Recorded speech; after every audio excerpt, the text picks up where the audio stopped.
I am Jessica Lewis. I am the culinary teacher here at West Carteret High School. I am a West Carteret High School graduate myself, and I also graduated from Carteret Community College with a culinary degree. I have been in the culinary and hospitality industry for about 6 years locally in Carteret County. It is something that is very important to me, so it is amazing that I get to be with students and teach them just how great this industry is. And today we're going to be making Taki mac and cheese. So let's get started. Alright, in this pot right here I have a stick of butter that is melted. You want to make sure it's melted before you add any flour. Now you're going to introduce half a cup of leavened all-purpose flour into your mix. This is what's going to create the roux. You're going to want to make sure that everything is incorporated really well.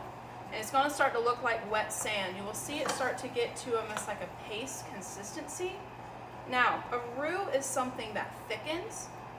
Depending on the color of roux, all depends on how long you have cooked it. The darker the roux, the less thickening power that it has. Now we'll be adding a lot of cheese. So we do not need a very strong thickening power. So I'm going to cook it just until it's a little bit golden in color.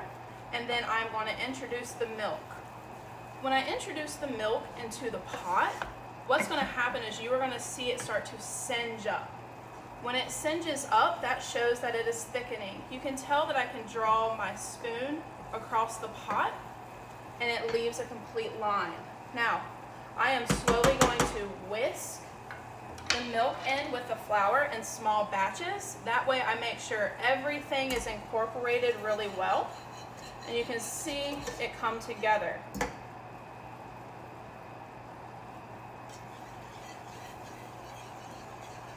Stream it. And you can see it's starting to get the clumps. When I'm adding the milk, I'm making sure everything is incorporated because I do not want to find flour or dough lumps in my mac and cheese. I'd rather find a big, huge cheese block. So I'm slowly mixing it in, incorporating it. Now about here I can start speeding up the process.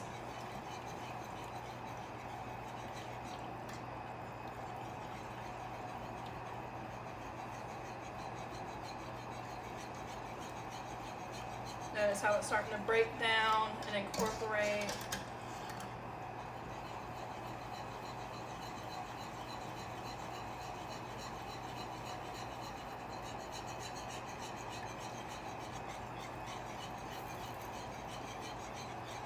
Now I'm just going to add the rest of this milk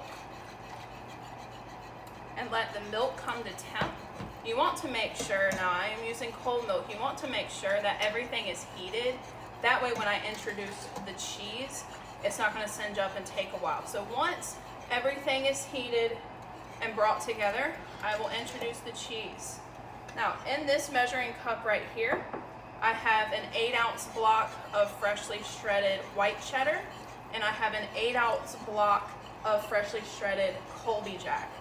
You can use whatever cheese you would like, but I do recommend that you use the block because when you use already shredded cheese, it has a non-stick agent, so that way it doesn't clump together and it'll make your sauces really lumpy and kind of gritty.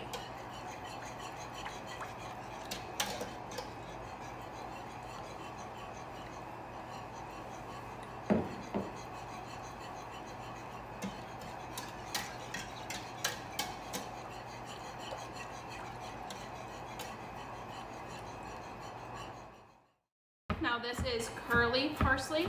It is really good for garnishing and it has a mild flavor. Now notice how I was holding my hands and my fingers back.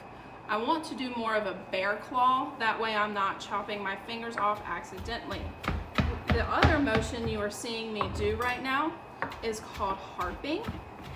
I'm keeping 3 fingers on the spine of the blade while keeping a very comfortable hand motion on my handle. And I'm just going to chop it as fine as I want it.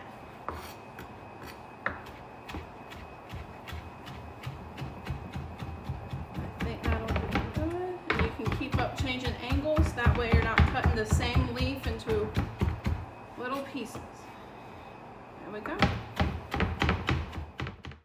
This dish has just come out of the oven. It's been in for about 30-35 minutes.